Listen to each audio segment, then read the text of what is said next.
Magandang umaga sa inyong lahat.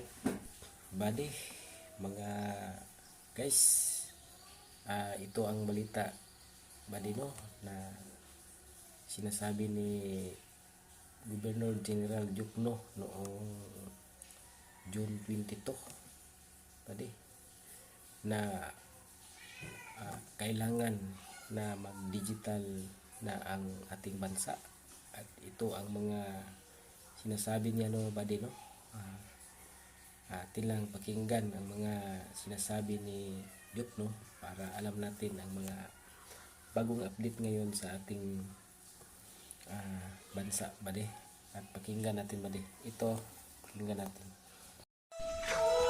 Welcome sa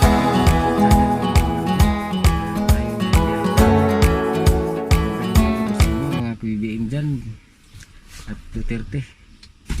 At magandang balita ngayon no, ito na yung sinasabi ni Benjamin Diokno, mga bali. Inasahang pagbaba ang demand para sa mga pisikal na pera habang patuloy na isusulong ng Bangko Sentral ng Pilipinas or BSP ang digital payment sa bansa. Sinabi ni BSP Governor Benjamin Diokno na nagpatibay sila ng currency forecasting framework para masuri ang kabubuang sitwasyon sa currency demand at ang epekto nito sa ekonomiya. Ito ang larawan ng video, mga kabady.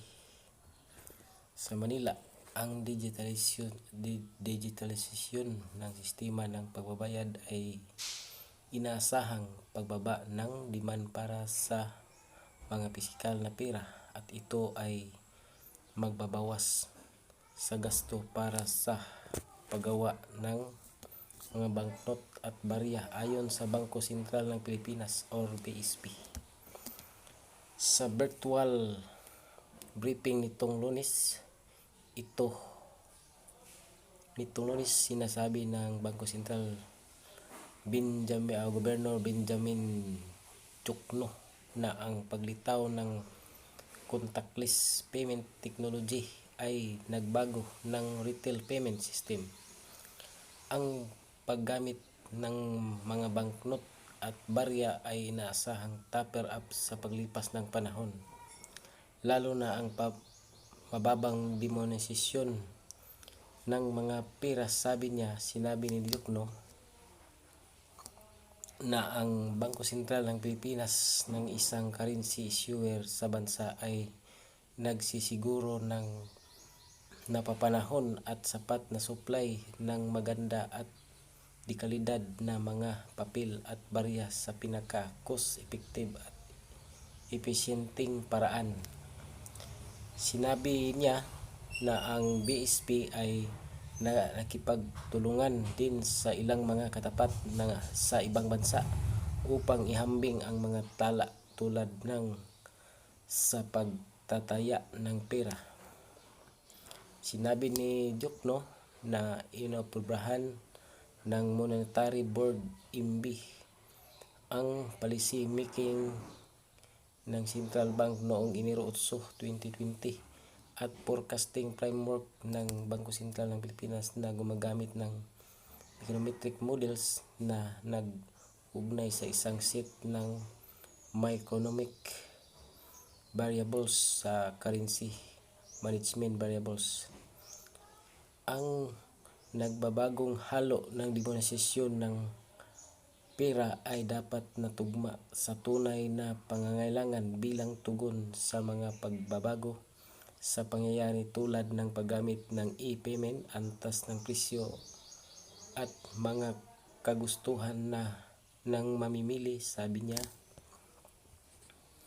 ni Diokno na malapit nang ilabas ng Bangko Sentral ng Pilipinas ang mga resulta ng isang pag-aaral tungkol sa epekto ng digitalize ng sistema ng pagbabayad sa domestic growth na binanggit na ang mga digital na pagbabayad ay naging isang katalista para sa pagpapabilis ng pagsasama sa pananalapi at nagpapasigla sa paglago ng ekonomiya.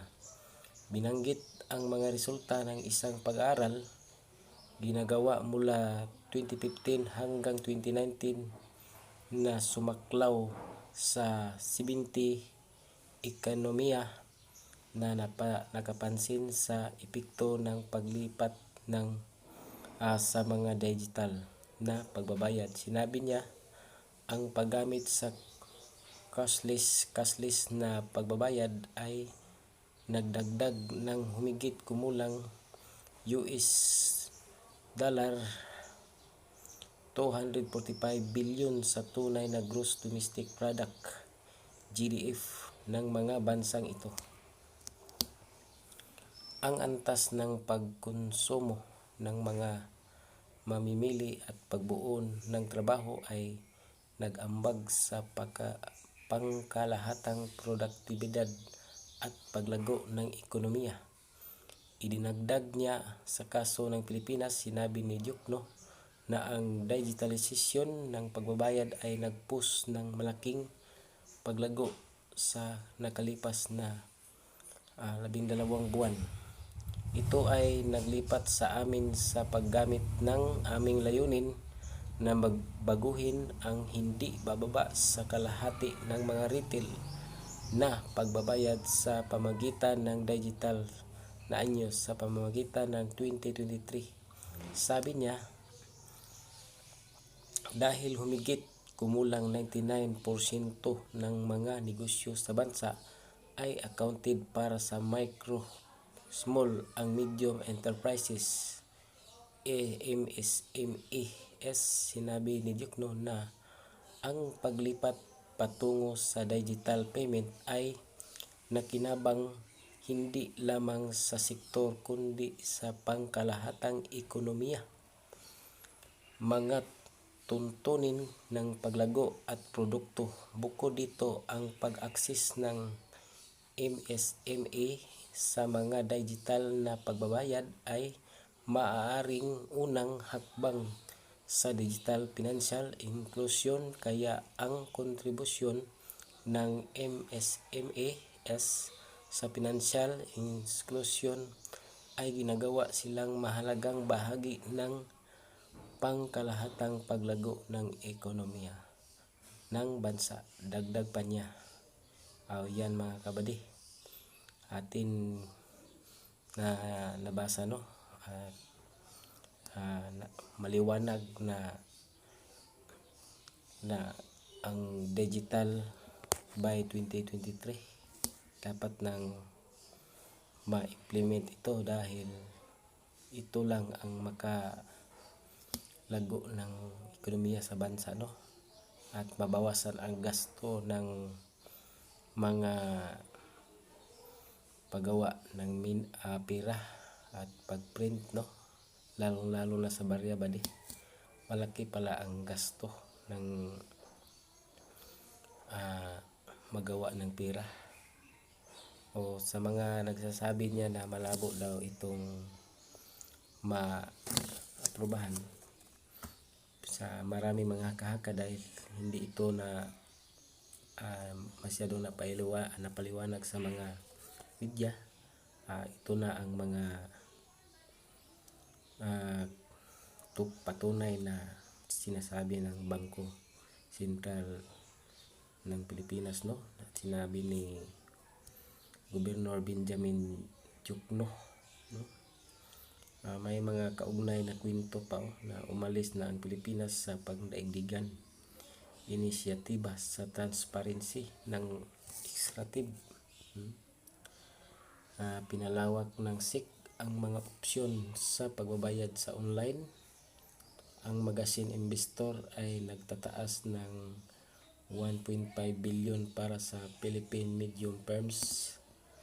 Kailangan ang pagsasama-sama ng pisikal kumpara sa mga pagtaas sa ratio ng utang sa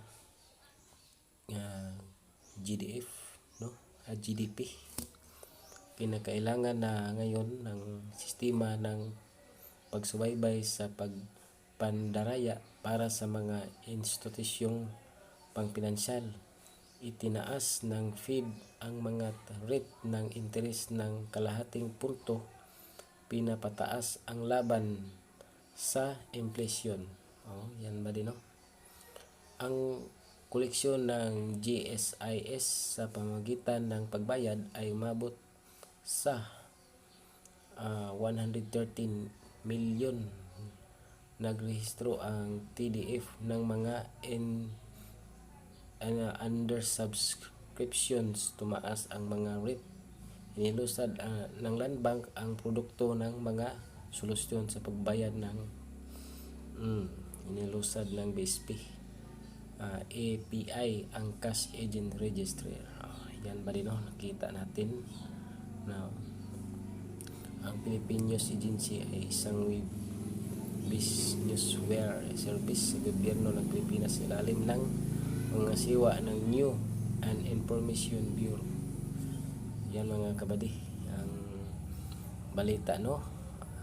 Maganda ito para siguro hindi na makaano yung mga opisyal makakurap na mga pira, no? Dahil pag nandyan na sa kamay mga badi, madali nang makurap, no?